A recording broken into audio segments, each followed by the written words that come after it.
नहमदुहु व नसल्ली अला रसूलिहिल करीम। मेरे भाइयों, आज 15 अगस्त यौम आज़ादी का दिन है और मेरी तरफ से आप सभी को 15 अगस्त यौम आज़ादी की बहुत बहुत मुबारकबाद। और इस यौम आज़ादी के मौके पर मैं कुछ चंद बातें अर्ज करना चाहता हूँ। इस उम्मीद के साथ मेरी बातों को गौर से सुना जाए। मेरे भाइयों, आज हिंदुस्तान को आज़ाद हुए 78 साल हो चुके हैं और उन 150 साल अंग्रेजों के हाथों गुलामी के दौर को भला कौन सा हिंदुस्तानी भुला सकता है। उसी दौरान कई जाबाजों ने अपनी जानें गंवाई अपने देश के खातिर, अपने मुल्क के खातिर, और उस जंग आज़ादी में तमाम लोगों का, तमाम हिंदुस्तानियों का एक अहम रोल रहा है। मगर तारीख के पन्नों को जब हम पलटते हैं, तारीख के पन्नों को जब हम देखते हैं, तो उसमें मुसलमानों की एक अलग ही रोल नजर आती है, मुसलमानों की एक अलग ही पहचान नजर आती है। मेरे भाइयों, मुसलमानों के खून से हिंदुस्तान की तारीख लिखी गई है। पॉपुलेशन के हिसाब से मुसलमान भले ही कम हो, मगर आजादी की लड़ाई में उन्होंने बढ़ चढ़ कर हिस्सा लिया और ये शाहिद है कि उन्होंने अपनी जानों को कुर्बान कर दिया, अपने आप को जेल की सलाखों के पीछे डाल दिया और अपने आप को काले पानी की सजा में डाल दिया, मगर अपने देश, अपने मुल्क के ऊपर एक छोटी सी आंच तकाने नहीं दी। और ये मैं नहीं कह रहा, बल्कि एक मशहूर हिंदू रंगकर कह रहा है। कभी तो बिलमिल जी ने कहा था, कभी खुशनूर सिंह ने कहा था, ऐ शहीद मुल्क मिल्लत मैं तेरे ऊपर निसार, ऐ शहीद मुल्क मिल्लत मैं तेरे ऊपर निसार, तेरी हिम्मत की हड्डी पैरों की महफिल में है। मेरे भाइयों, दिल्ली के इंडिया गेट पर 95,665 फ्रीडम फाइटर्स मुजाहिदीन आजादी के नाम लिखे गए हैं और उनमें से 61,935 लोग मुसलमान थे। इसका मतलब आजादी की लड़ाई में हम मुसलमान 65% और बाकी दूसरे मजहब के लोग 35% थे। इससे तो यही समझ आता है कि हम मुसलमानों ने अपने जान और माल, इज्जत और सब अपने देश के हवाले कर दिया और आजादी के वक्त वो अपने सरों पर कफन बांध के घरों से निकल पड़े थे और जुबाने हाल से ये कह रहे थे, सरफरोशी की तमन्ना अब हमारे दिल में है, सरफरोशी की तमन्ना अब हमारे दिल में है, देखना है जोर कितना बाजुए का दिल में है। शौक से राहे मोहब्बत की मुसीबत झेल ली, शौक से राहे मोहब्बत की मुसीबत झेल ली, एक खुशी की राह पिला जाकर मंजिल में है। मेरे भाइयों, आज मुसलमानों की तारीख को मिटाने की बातें की जा रही हैं, मगर मुसलमानों की कुर्बानियों का जिक्र तक नहीं किया जा रहा। मगर मैं आपको बता दूं, एक या दो उलमा किराम को नहीं, 80-80 हजार उलमा किराम को दिल्ली में फांसी दी गई थी। एक दिन में 80-80 उलमा किराम को फांसी के फंदों पर लटका दिया जाता था और ना जाने कैसे कैसे जुल्म उन पे ढाए जाते थे। और अंग्रेज मुअर्रिख अपनी किताबों में लिखते हैं कि कई गांवों को आंख से जलाकर राख कर दिया गया और कई लोगों को उबलते हुए तेलों की कढ़ाइयों में डाल दिया गया और ना जाने कैसे कैसे जुल्म उन पे ढाए गए।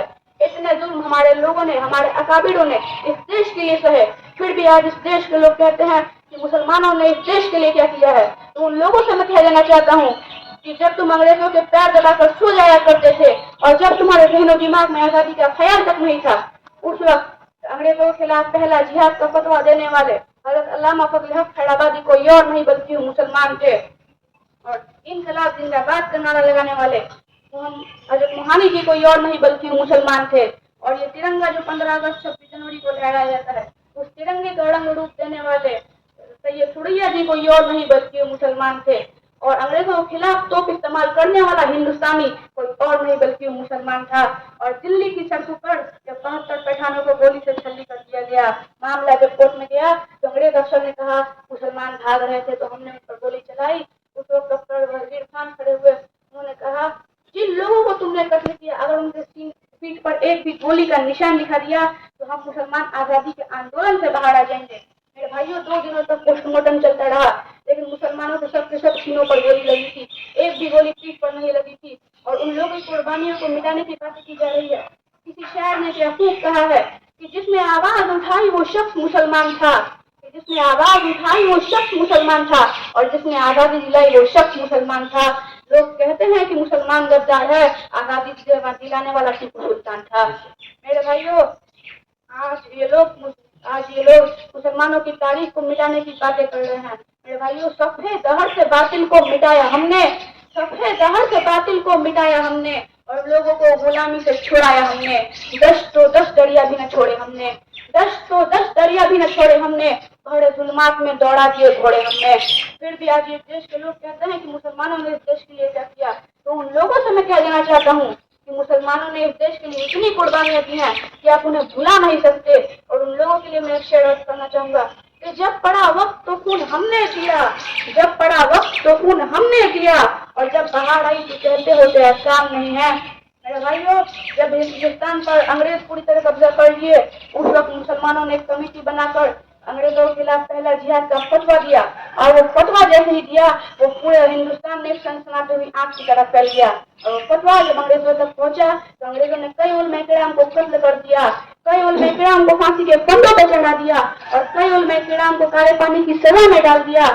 और वो फतवा लिखने वाले हजरत अल्लामा फजल हक खैराबादी को कोर्ट में पेश किया गया। तो अंग्रेजों ने कहा, ऐ फजल हक खैराबादी, तुम अपना फतवा वापस ले लो वरना तुम्हें भी फांसी पर चढ़ा दिया जाएगा। तो फजल हक खैराबादी ने कहा, ऐ अंग्रेजों के जज, हम अपनी आजादी को यूं मिटा सकते नहीं, हम अपनी आजादी को यूं मिटा सकते नहीं, सर कटा सकते हैं लेकिन सर झुका सकते नहीं। और मेरे भाइयों, आज उनके नाम को तारीख से मिटाने की बातें की जा रही है। मैं सलाम पेश करता हूँ अल्लामा फजल हक खैराबादी को, मैं सलाम पेश करता हूँ अल्लामा फजल हक खैराबादी की हुर्रियत को, मैं सलाम पेश करता हूँ अल्लामा फजल हक खैराबादी को, उन्होंने अपनी जान को दांव पे लगा दिया मगर अपना फतवा वापस नहीं लिया। मैं सलाम पेश करता हूँ अल्लामा फजल हक खैराबादी को कि उन्होंने अपने देश, अपने मुल्क के ऊपर एक छोटी सी आंच तक भी नहीं आने दी। मगर आज ये लोग कहते हैं कि मुसलमानों ने इस देश के लिए कुछ नहीं किया, और आज इस देश के लोग मुसलमानों के नाम को तारीख से मिटाने की बातें कर रहे हैं। मेरे भाइयों, भला अल्लामा फजल हक खैराबादी को कैसे भुलाया जा सकता है? तुम अल्लामा फजल हक खैराबादी को कैसे भुला सकते हो? तुम अल्लामा इनायत खान को कैसे भुला सकते हो? तुम अल्लामा अनवर शाह कश्मीरी को कैसे भुला सकते हो? तुम अल्लामा अब्दुल्ला खान मुहद्दिस दहलवी को कैसे भुला सकते हो? तुम डॉक्टर अब्दुल कलाम आजाद को कैसे भुला सकते हो? तुम अल्लामा कासिम नानूतवी को कैसे भुला सकते हो? तुम डॉक्टर जाकिर हुसैन को कैसे भुला सकते हो? मेरे भाइयों, अगर तारीख के पन्नों से, तारीख के सफ़ों से नाम मिटा भी दिया जाए तो ये हिंदुस्तान की जमीन, हिंदुस्तान की मिट्टी, हिंदुस्तान के हर गांव की मिट्टी एक गवाही देती रहेगी कि उन्होंने इस देश के लिए कुर्बानियां की हैं। ये हिंदुस्तान की मिट्टी हमेशा गवाही देती रहेगी कि मुसलमान ही इस देश के नागरिक हैं। जितना हक इस देश पर हिंदुओं का है उससे कई ज्यादा हक मुसलमानों का है। मगर आज उनके नाम को तारीख से मिटाने की बातें की जा रही हैं। हालांकि होना तो ये चाहिए था कि उनके नाम के सड़कें, स्कूल, हॉस्पिटल, कॉलेज वगैरह बनाए जाते ताकि उनका नाम हमेशा जिंदा और जावेद रहता, उनका नाम हमेशा लोगों के सीनों में जिंदा रहता।